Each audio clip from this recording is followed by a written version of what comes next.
പരിശുദ്ധ ദൈവമാതാവിൻ്റെ വണക്കമാസം 3-ാം തീയതി പരിശുദ്ധ കന്യകയുടെ അമലോത്ഭവം.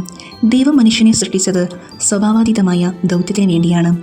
സ്വാഭാവിക നന്മകൾക്ക് പുറമെ ദൈവിക വരപ്രസാദങ്ങളും ദാനങ്ങളും വഴി ദൈവിക ജീവനിൽ ഭാഗഭാഗിത്വം നൽകിയിരുന്നു. ആദിമാതാപിതാക്കൾക്ക് ലഭിച്ച ഈ ദൃശ്യദാനം കേവലം വ്യക്തിപരമായിരുന്നില്ല. അവരുടെ സന്താന പരമ്പരകൾക്ക് അനുസ്യൂതമായി പ്രസ്തുത ദാനങ്ങൾ ലഭിക്കണമെന്നായിരുന്നു ദൈവികമായ പദ്ധതി. എന്നാൽ പാപം ചെയ്തതോടുകൂടി പ്രകൃത്യോദിതവുമായ ദാനങ്ങൾ ആദത്തിനും മനുഷ്യവർഗത്തിന് മുഴുവനും നഷ്ടപ്പെട്ടു. മാത്രമല്ല, അദ്ദേഹത്തിൻ്റെ പാപഫലത്തിലും നാം പങ്കാളിയായി തീർന്നു. ആദം മനുഷ്യകുലത്തിൻ്റെ ധാർമ്മിക ശിരസ്സാണ്. മാനവവംശത്തിന് ഒരു സജീവമായ ഏകത്വമുണ്ട്. ശിരസ്സായ ആദം ചെയ്ത പാപത്തിലും അതിൻ്റെ ഫലത്തിലും സമൂഹത്തിലും അംഗങ്ങൾക്കും ഭാഗഭാഗിത്വം ലഭിച്ചു. ആദിമാതാപിതാക്കന്മാരുടെ പാപഫലമായി നമുക്കുണ്ടായ ജന്മസിദ്ധിയായ പാപമാണ് ഉത്ഭവപാപം. ഉത്ഭവപാപം സാമാന്യാർത്ഥത്തിൽ നമ്മെ സംബന്ധിച്ചിടത്തോളം പാപമെന്ന് പറയുവാൻ സാധ്യമല്ല. മനുഷ്യവർഗത്തിലേക്ക് നിർഗളിക്കുന്ന ആദത്തിൻ്റെ പാപം അഥവാ മനുഷ്യവർഗത്തിന് സംഭവിച്ച ദുരവസ്ഥയാണ് ആത്മാവിലെ പ്രസാദപരരാഹിത്യാവസ്ഥ. എല്ലാ മനുഷ്യരും ഉത്ഭവ പാപത്തോടു കൂടിയാണ് ജനിക്കുന്നത് എന്നുള്ള വസ്തുത വിശുദ്ധ ഗ്രന്ഥത്തിൽ നിന്നും വ്യക്തമാകുന്നു. ആകയാൽ ഒരുവന്റെ പാപം നിമിത്തം സകല മനുഷ്യർക്കും ശിക്ഷയുണ്ടായത് എങ്ങനെയോ അങ്ങനെ തന്നെ ഒരുവന്റെ നീതി നിമിത്തം സകല മനുഷ്യർക്കും ജീവിതത്തിനായിട്ടുള്ള നീതീകരണവുമുണ്ടായി. കന്യകയുടെ അമലോത്ഭവത്തിനുള്ള തെളിവുകൾ വിശുദ്ധ ഗ്രന്ഥത്തിൽ സുലഭമാണ്. നീയും സ്ത്രീയും തമ്മിലും നിന്റെ സന്തതിയും അവളുടെ സന്തതിയും തമ്മിലും ഞാൻ ശത്രുത ഉളവാക്കും, അവൾ നിന്റെ തലയെ തകർക്കും എന്ന വാക്കുകളും ഗബ്രിയേൽ ദൈവദൂതന്റെ അഭിവാദ്യം പരിശുദ്ധ കന്യകയുടെ അമലോത്ഭവത്തിന് പോൽബലകമാണ്.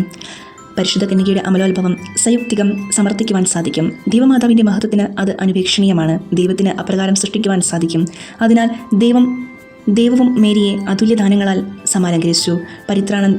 പരിത്രാണനത്തിൽ അരൂപിയും പദാർത്ഥവും സമന്വയിക്കപ്പെട്ട ഇൻ്റഗ്രേറ്റഡ് മറിയത്തിൽ അത് ആദ്യമായി നടന്നു. മനുഷ്യമഹത്വം പദാർത്ഥത്തിൻ്റെ മഹത്വമല്ല, പ്രത്യുത പദാർത്ഥത്തിൻ്റെയും അരൂപിയുടെയും സമജ്ഞ സമ്മേളനത്തിലാണ് എന്നുള്ള വസ്തുതയും അമലോത്ഭവം നമ്മെ അനുസ്മരിപ്പിക്കുന്നു. മറിയം അവളുടെ ജനനത്തിൽ തന്നെ സകല വരപ്രസാദങ്ങളാലും സമലംകൃതയായിരുന്നു.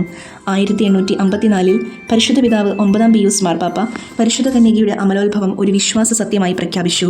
1856 പരിശുദ്ധ കന്യക ലൂർദിൽ പ്രത്യക്ഷപ്പെട്ടു. ഞാൻ അമലോത്ഭവയാകുന്നു എന്ന് അരുളി ചെയ്തു. 19-ാം നൂറ്റാണ്ടിൻ്റെ ഭൗതികവാദത്തിനെതിരായിട്ടുള്ള ഒരു വെല്ലുവിളിയുമായിരുന്നു അത്. നമ്മുടെ അനുദിന ജീവിതത്തിൽ പാപസാഹചര്യങ്ങളും അപകടങ്ങളുമുണ്ട്.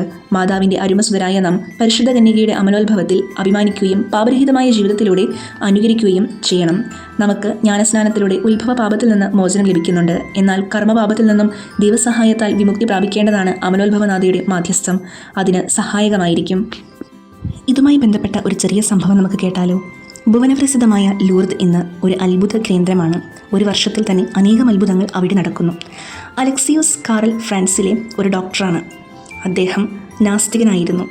ഒരു ക്ഷയരോഗബാധിതനെ ചികിത്സിച്ചുകൊണ്ടിരുന്ന അവസരത്തിൽ അയാളുടെ രോഗവിമുക്തി അസാധ്യമാണെന്നും വിധിച്ചു. പക്ഷേ ആ രോഗി ലൂർദിലേക്ക് ഒരു തീർത്ഥാടനം നിർവഹിക്കുകയാണ് ചെയ്തത്.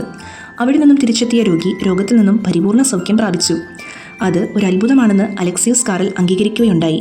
എന്നാൽ അന്നത്തെ ഫ്രഞ്ച് ശാസ്ത്രജ്ഞന്മാരുടെ സംഘം, ഫ്രഞ്ച് അക്കാഡമി ഓഫ് സയൻറ്റിസ്റ്റ്, അക്കാരണത്താൽ അദ്ദേഹത്തെ അവരുടെ സംഘടനയിൽ നിന്നും ബഹിഷ്കരിച്ചു. അദ്ദേഹം എങ്കിലും അത്ഭുതം നിഷേധിച്ചില്ല. കാറൽ അമേരിക്കയിൽ ചെന്ന് വൈദ്യശാസ്ത്ര ഗവേഷണങ്ങളിൽ ഏർപ്പെട്ട് നോബൽ സമ്മാൻ അർഹനായി. അപ്പോൾ ഫ്രഞ്ച് ഗവൺമെൻറ്റും ശാസ്ത്രജ്ഞന്മാരും അദ്ദേഹത്തെ തിരിച്ചു വിളിച്ച് ബഹുമാനിച്ചു.